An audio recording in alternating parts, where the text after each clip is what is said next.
Les transfusions sont-elles sans danger? Avant d'accepter un traitement médical de quelque importance, une personne sensée se renseigne sur ses avantages et ses inconvénients. Or, les transfusions sont aujourd'hui un instrument médical de première importance. De nombreux médecins, qui veulent sincèrement le bien de leurs malades, n'hésitent pas à leur administrer du sang. Ne dit-on pas que le sang, c'est la vie? Des millions de personnes donnent et reçoivent du sang.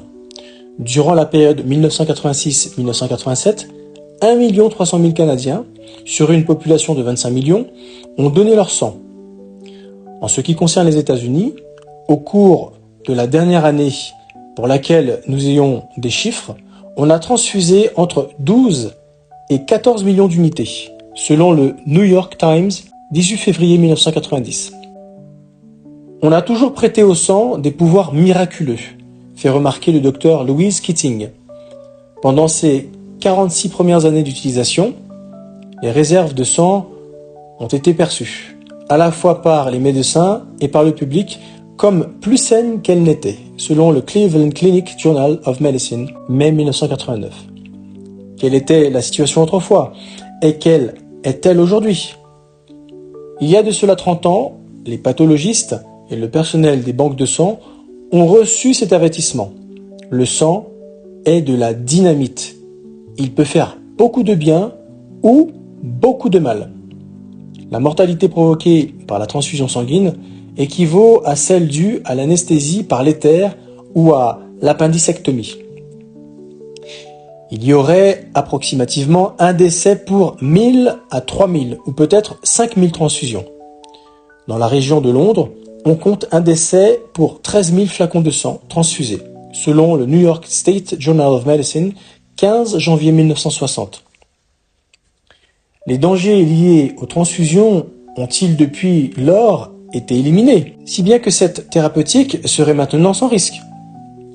Il faut reconnaître que chaque année, les transfusions provoquent des réactions indésirables et parfois mortelles, chez des centaines de milliers de personnes. Nous pensons, certes, aux maladies transmises par voie sanguine, mais avant d'en venir à ces affections, examinons quelques risques moins bien connus. Le sang et votre immunité. Au début du siècle, notre compréhension de la merveilleuse complexité du sang a progressé de façon spectaculaire. Des scientifiques ont découvert qu'il y a différents types de sang. Pour la transfusion, il est essentiel que le sang du donneur soit compatible avec celui du receveur. Si le possesseur d'un sang de groupe A reçoit un sang de groupe B, il peut se produire une grave réaction hémolytique susceptible de détruire en masse ces globules rouges et de causer sa mort en peu de temps. Aujourd'hui, la détermination du groupe sanguin et les études de compatibilité sont devenues courantes. Il n'en demeure pas moins que des erreurs se produisent. Chaque année, des gens meurent des suites d'une réaction hémolytique. La réalité montre que la question de l'incompatibilité ne se limite pas aux quelques groupes sanguins que les hôpitaux essaient d'associer. En effet, dans l'article « Les transfusions sanguines, usage, abus et risques », le docteur Douglas Posey écrit « Il y a environ 30 ans, Sampson considérait la transfusion sanguine comme une thérapeutique relativement dangereuse. Depuis lors, au moins 400 autres antigènes des hématies ont été identifiés et caractérisés. Il ne fait aucun doute que ce chiffre va augmenter, car la membrane des hématies est d'une grande complexité, selon le Journal of the National Medical Association, juillet 1989. Les scientifiques étudient maintenant les effets du sang transfusé sur le système immunitaire de l'organisme, c'est-à-dire son système de défense. Quelle importance ce facteur a-t-il pour vous ou pour un membre de votre famille qui doit se faire opérer?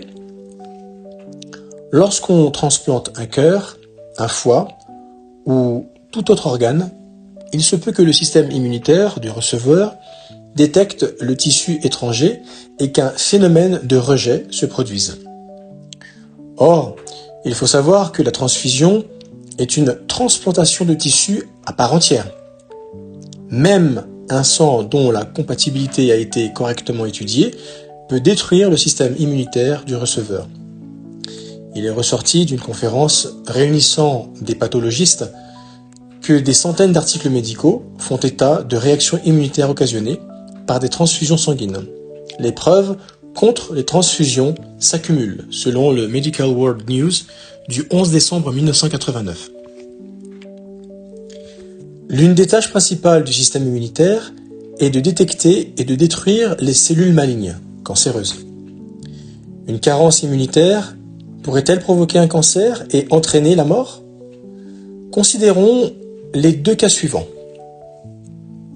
La revue Cancer, du 15 juillet 1987, donnait les résultats d'une étude menée aux Pays-Bas.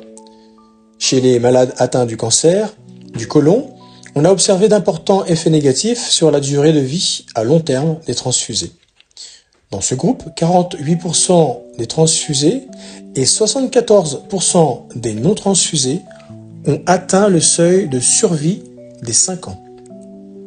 Des médecins de l'Université de Californie du Sud ont effectué un suivi sur 100 opérés du cancer. Le taux de récurrence des cancers du larynx s'est élevé à 14% chez ceux qui n'avaient pas reçu de sang et à 65% chez ceux qui en avaient reçu. En ce qui concerne le cancer de la cavité buccale, du pharynx, du nez ou des sinus, le taux de récurrence était de 31% chez les non-transfusés contre 71% chez les transfusés, selon Annals of Otology, Rhinology and Laryngology de mars 1989. Quelles conclusions ces études appellent-elles? Dans un article intitulé « Les transfusions sanguines et la chirurgie carcinologique », le docteur John Spratt déclare « Le chirurgien cancérologue devra peut-être se passer de sang », selon The American Journal of Surgery de septembre 1986. Une autre tâche importante du système immunitaire est la défense contre les infections. Aussi, chose compréhensible, certaines études montrent que les malades ayant reçu du sang sont davantage sujets aux infections. Le docteur Tarter s'est livré à une étude en chirurgie colorectale. 25% des malades transfusés ont été contaminés, contre 4% chez ceux qui n'avaient pas reçu de transfusion. Selon ces observations, les transfusions de sang administrées en pré, per et post-opératoire étaient associées à des complications infectieuses. Le risque d'infection post-opératoire augmentait progressivement avec le nombre d'unités de sang administrées, selon The British Journal of Surgery de août 1988. Voici ce qu'ont appris en 1989 les personnes présentes à la réunion de l'Association américaine des banques de sang. Alors que 23% des malades qui avaient bénéficié d'une prothèse de hanche et avaient reçu du sang ont souffert de complications infectieuses, aucun de ceux à qui on n'avait pas donné de sang n'a eu d'infection. À propos de ce fâcheux effet des transfusions sanguines, le docteur John Collins a écrit « Il serait vraiment ironique qu'un traitement dont on a du mal à prouver les effets bénéfiques s'avère, en fin de compte, aggraver l'une des principales difficultés que connaît ce genre de malade », selon The World Journal of Surgery de février 1987.